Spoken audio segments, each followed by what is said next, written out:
We are used to thinking that robots are an invention of the 20th century, that before the emergence of electricity, microchips, and program code, nothing resembling an automatic machine existed. We think that our ancestors lived in a world of manual labor, where every movement was performed by a human hand, and the idea of a self-moving mechanism could only occur to a science fiction writer. This is not true.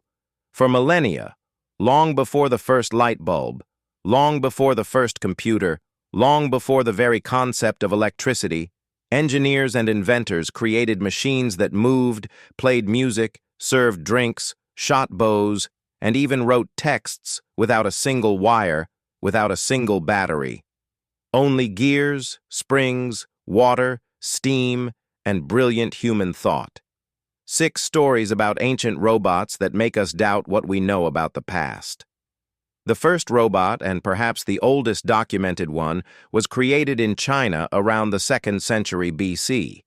Its description has been preserved in the text of Liezi, a philosophical treatise dating back to approximately this period, although some historians attribute it to a later time.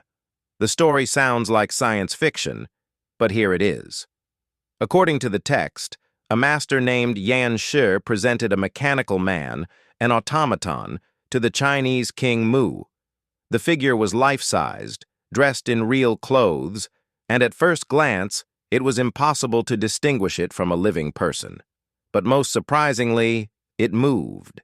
The mechanical man walked, turned its head, raised its hands, and, according to the text, even winked at the court ladies, which drove the king into a rage.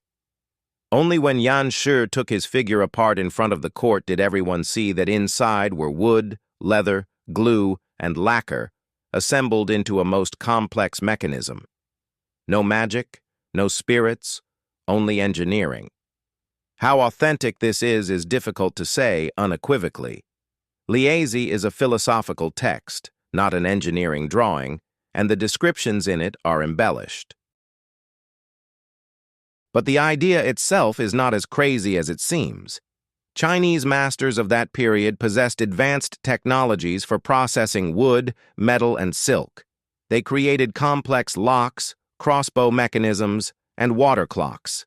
A figure capable of performing simple movements, such as turning its head or raising its hand through a system of levers, cams, and springs made of bamboo, could well have been created at this technological level. Moreover, if other Chinese sources are to be believed, mechanical figures were not isolated curiosities. The chronicles of the Han Dynasty mention flying birds made of wood capable of soaring in the air and mechanical carriages that moved without horses. Whether these were real devices or literary exaggerations is an open question. But one thing is clear. The idea of a self-moving machine was born in China more than 2,000 years ago. And if even a tenth of the descriptions are true, Chinese engineers were a millennium ahead of the rest of the world. The second robot takes us to ancient Greece, and its creator is a man whose name everyone should know, but almost no one does. His name was Heron of Alexandria, and he lived in the 1st century AD in Alexandria, a city that was the scientific capital of the ancient world. Heron was a mathematician, engineer, and inventor, and his legacy is striking in its scale. He described the principle of the steam turbine. 17 centuries before the Industrial Revolution, he invented the first vending machine, a device that issued a portion of holy water for a coin. He created automatic doors for a temple that opened when a priest lit a fire on the altar. But his main achievement was a programmable robot. Heron built a small cart on wheels that could move along a pre-assigned route, turning in the right places and stopping at the right time. The drive was ingeniously simple. Inside the cart was a heavy weight suspended on a rope wound around the axle of the wheels. When the weight slowly lowered under the force of gravity, the rope unwound, rotating the wheels. Turns were provided by the rope being wound on different axles in different ways.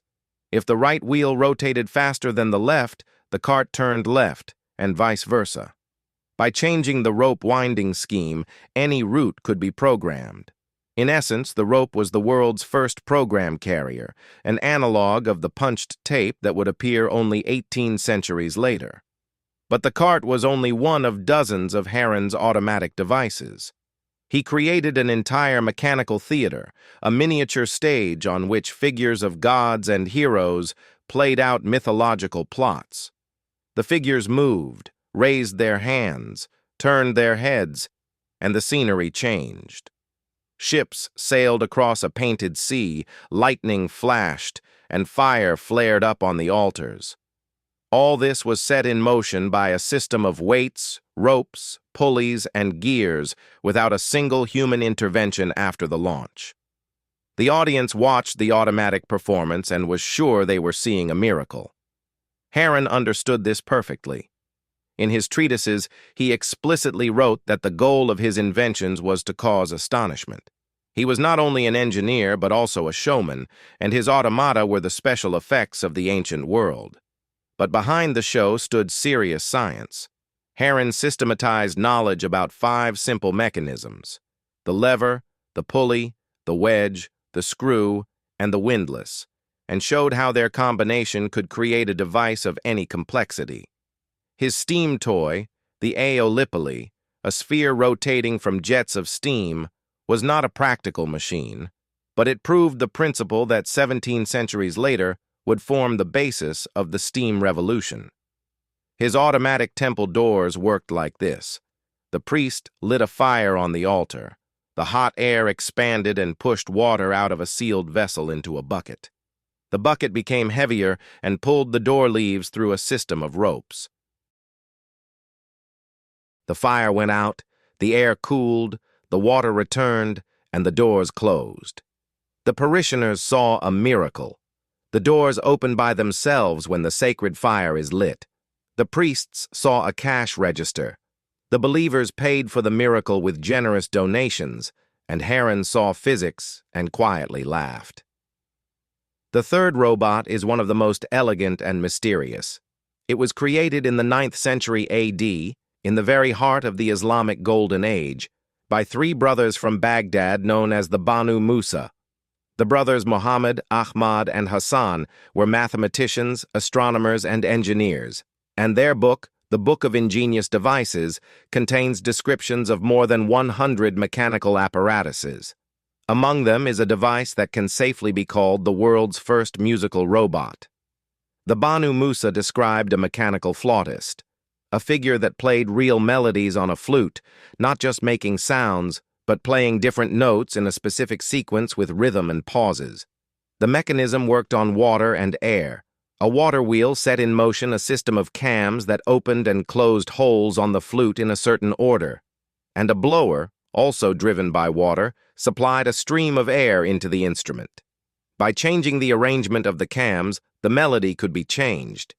In essence, it was a programmable music box, only the size of a human and operating on water energy. But the flautist was only one of many Banu Musa automata. They described a mechanical servant girl who poured wine from a pitcher. A guest would place an empty glass in a certain spot, and the figure would tilt the pitcher, pouring exactly the required amount of liquid. They described a fountain that changed the shape of the jet every few minutes, from one high column to a dozen thin fan-shaped streams. They described a lamp with an automatic oil feed that burned for weeks without human intervention. Each device was built on the principles of hydraulics, the science of fluid motion, which Arab engineers developed to a perfection unreachable for Europeans for several more centuries. It is worth saying a few words about the context. The 9th century was the golden age of Islamic science, a period when Baghdad was the intellectual capital of the world. Greek philosophers were translated here, algebra and optics were developed here, and observatories and hospitals were built here. The Banu Musa automata were not toys. They were a demonstration of technological superiority. When the Caliph of Baghdad gave mechanical devices to foreign ambassadors, he was sending a message: "We can do what you cannot." In a world where technology meant power, the mechanical flautist was no less formidable a weapon than an army. The fourth robot is a masterpiece by one of the most underrated geniuses in history, Ismail al-Jazari. This man lived at the turn of the 12th and 13th centuries in Diyarbakir, a city in the southeast of modern-day Turkey, and wrote a book that is considered the pinnacle of medieval engineering thought, the Book of Knowledge of Ingenious Mechanical Devices. In it, among other things, the most complex robot of the medieval world is described, a mechanical orchestra on a boat. Imagine a small boat sailing across a lake. On its deck sit four life-sized figures, musicians. One beats a drum, another plays a tambourine, the third a harp, and the fourth a flute. Music plays, the figures move, hands rise and fall, fingers pluck strings, and the drummer's head nods to the beat. And all this works automatically. Inside the boat is hidden a most complex mechanism of gears, cams, levers, and pneumatic chambers set in motion by a water wheel under the hull. The boat sails, the wheel rotates, and the musicians play without electricity, without batteries, and without a single person on board. Al-Jazari did not just describe this mechanism, he drew detailed blueprints according to which the device could be reproduced. His book is essentially an engineering textbook. Every mechanism is disassembled to the last screw. Every detail is labeled. Every principle is explained. Modern engineers who have recreated Al-Jazari's devices from his drawings confirm that they work. They do not work approximately, and they do not work only in theory. They work exactly as described 800 years ago. But the musical boat is not the only or even the main invention of Al-Jazari. He created an automatic servant for washing hands, a figure that supplied water, soap, and a towel in a specific sequence. He invented the combination lock, the first lock in history that opened not with a key, but with a combination of symbols. He built water clocks of incredible complexity in which mechanical figures marked every hour, every half hour, every sunrise and sunset. His crankshaft, a mechanism that converts rotational motion into reciprocating motion, is used in every car engine to this day. Al-Jazari did not just create robots. He laid the foundation on which all modern mechanics stands. His famous elephant clock is one of the most magnificent devices of the Middle Ages. Imagine a huge figure of an elephant on whose back is a turret with a mechanism. Every half hour, a figure of a falconer at the top of the turret raises his hand. A dragon opens its mouth, releasing a ball. The ball falls into a bowl held by a mechanical little man. The little man turns, and the elephant nods its head. All this worked on water slowly dripping from an upper reservoir into a lower one, measuring time with a precision unavailable to most European clocks of that period. Al-Jazari intentionally included elements from different cultures in the design: an Indian elephant, an Arab falconer, Egyptian water mechanics, and a Chinese dragon to show that knowledge has no borders. 800 years before globalization, he built a global object. The fifth robot returns us to Europe in the 18th century, to an era that historians call the Golden Age of Automata, and its creator was Jacques de Vaucanson, a French engineer whose most famous creation still causes astonishment, even though it is almost 300 years old. In 1738, Vaucanson presented 3 automata to the Parisian public. The first was a life-sized mechanical flautist, a figure that actually blew into a real flute and actually moved its fingers over the holes, producing 12 different melodies. Not a music box with pre-recorded sound, but a physical reproduction of playing an instrument. Air from bellows passed through the figure's mouth into the flute mouthpiece, and mechanical fingers with soft leather pads, mimicking human finger pads, opened and closed the holes. The French Academy of Sciences specially investigated the automaton and confirmed, "This is not a deception. The figure actually plays."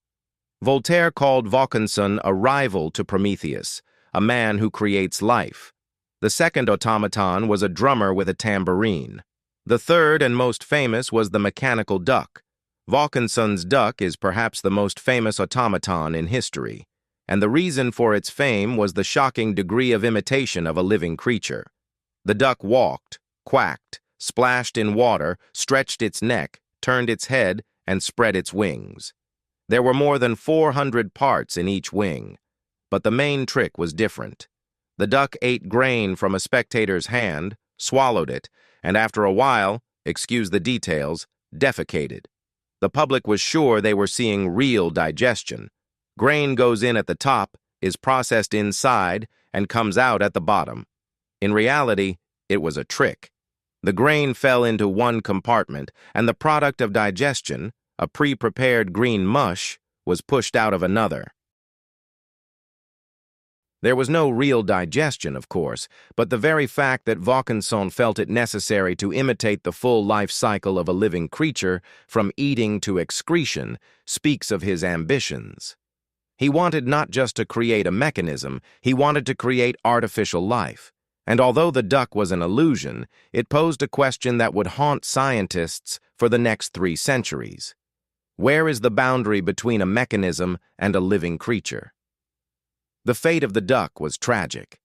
After Vaucanson's death, the automaton passed from hand to hand, gradually falling into disrepair. In the 19th century, attempts were made to restore it, but without success. Today, nothing remains of Vaucanson's duck.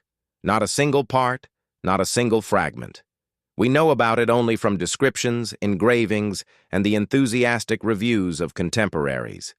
The most famous robot of the 18th century disappeared as if it had never existed. An irony worthy of Vaucanson himself, but Vaucanson's legacy is not limited to ducks and flautists. After his triumphant performances, he was appointed inspector of the silk industry in France and applied his mechanical talents to looms. He created the world's first automatic loom, in which the pattern was determined by a perforated tape, a strip of cardboard with holes through which threads passed. This idea of encoding information with holes was later developed by Joseph-Marie Jacquard in the famous Jacquard loom, and even later by Charles Babbage and Ada Lovelace in the concept of a programmable computer. The line from Vaucanson's duck to the modern computer passes through the punched tape. And this is not a metaphor, but direct engineering continuity. The man who built mechanical ducks laid the foundation for the information revolution. The 6th and final robot is the most technically perfect of all, and it, unlike Vaucanson's duck, has been preserved to this day. It can still be seen today. It stands in the Museum of Art and History in the Swiss city of Neuchâtel, and it still works. His name is the writer, and his creator was Pierre-Jacques Droz, a Swiss watchmaker and mechanic who worked in the 1770s. The writer is a figure of a boy sitting at a table with a goose quill in his hand. When the mechanism is started, the boy dips the pen into an inkwell, shakes off the excess ink, brings the pen to the paper, and begins to write, letter by letter, word by word, line by line. His eyes follow the pen, and his head turns after his hand. When the line ends, the hand returns to the beginning of the next line. When the ink runs out, the boy dips the pen again. Each letter is not printed but calligraphic, with pressure and thin lines as if written by a living person. Inside the figure are about 6,000 parts, gears, cams, springs, and levers. All this fits into a body the size of a child. The text that the boy writes can be changed. To do this, one needs to rearrange a set of cams on a special drum inside the body. In essence, this drum is a program. Each cam is responsible for one letter, and the order of the cams determines the text. This makes the writer a programmable device, one of the oldest in the world. But Jacques Droz created not only the writer. Beside him in the museum stand 2 other automata. The draftsman, a boy drawing portraits and landscapes with a pencil, including a portrait of Louis XV and a dog, and the musician, a young woman playing a real harpsichord. The musician is the most realistic of the 3. Her fingers actually press the keys. They do not mimic, they press. Her chest rises and falls, imitating breathing, and her eyes follow her hands. She plays 5 melodies and bows to the audience after each one. People seeing the musician for the first time in the 18th century had to go right up and look into the mechanism to make sure they were not facing a living person. Many refused to believe even after that. The Jacques Droz automata have survived 2.5 centuries, revolutions, wars, and moves, and they still work. They are wound several times a year for public demonstrations, and each time the spectators freeze, not from terror, but from beauty. The writer dips the pen into the ink, inclines his head to the paper, and begins to write. And for a second, it seems that before you is a real boy, enchanted by some wizard and frozen for 250 years. Pierre-Jacques Droz died in 1790, and his creation continues to write. Each letter is a message from a world where there was no electricity, but there was craftsmanship bordering on magic. During Jacques Droz's life, his automata were not museum exhibits, but a commercial enterprise. He took them around Europe, from Switzerland to Paris, from Paris to London, from London to Madrid, showing them for money to kings, aristocrats, and wealthy citizens. The show was an overwhelming success. Queues for the demonstration stretched for hours. Newspapers wrote glowing reviews. Monarchs invited Jacques Droz to court. The Spanish King Charles III was so impressed that he invited the master to Madrid and commissioned clocks for the royal palace. The Chinese Emperor Qianlong received Jacques Droz clocks as a gift from European diplomats, and according to eyewitnesses, could not take his eyes off them. The Swiss watchmaker's automata penetrated every great palace in the world, from Versailles to the Forbidden City. It is interesting that the Jacques Droz brand still exists today. A Swiss watch company founded by the master's descendants produces luxury watches with mechanical automata. Tiny figures inside the dial move, draw, and play music. The price of such watches is hundreds of thousands of dollars. The legacy of the writer lives and brings profit 250 years later. 6 robots, 6 eras.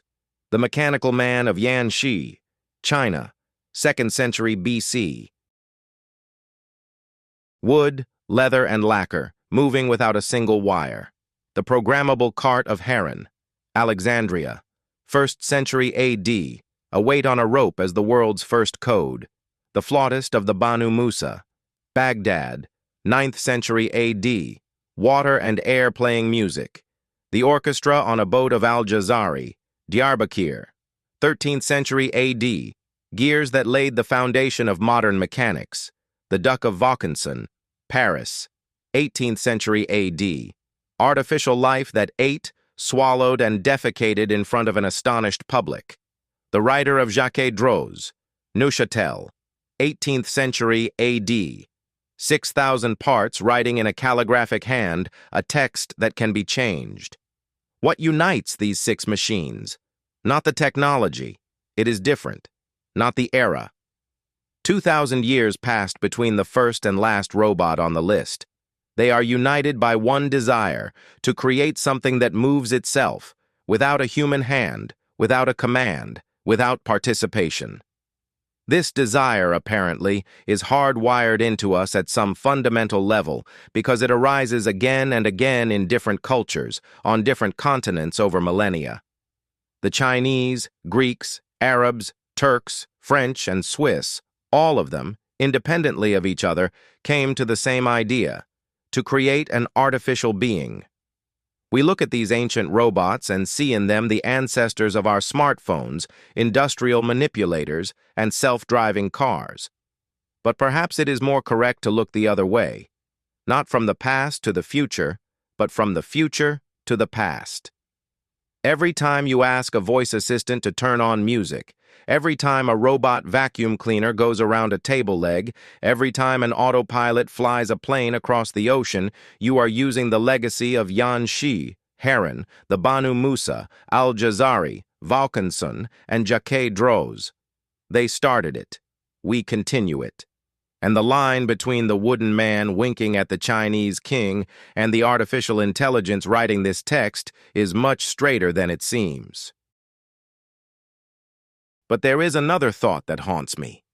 All these 6 robots were created for one thing, to imitate life, not to transport cargo, nor to grind grain, nor to raise water.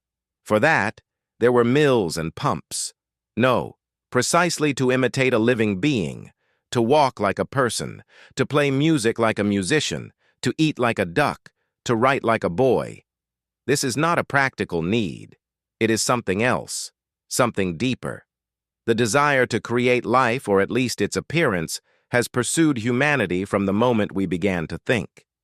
Ancient myths are full of statues coming to life: Pygmalion and Galatea, the Golem, Frankenstein. Robots are not an invention of technology. They are an invention of a dream of breathing life into dead matter. And this dream is older than any civilization, older than any religion, older, perhaps, than language itself. It began when the first person molded a figure out of clay and thought, "What if it stands up and walks?" 6 robots in this list, 6 attempts to answer that question. We are still trying,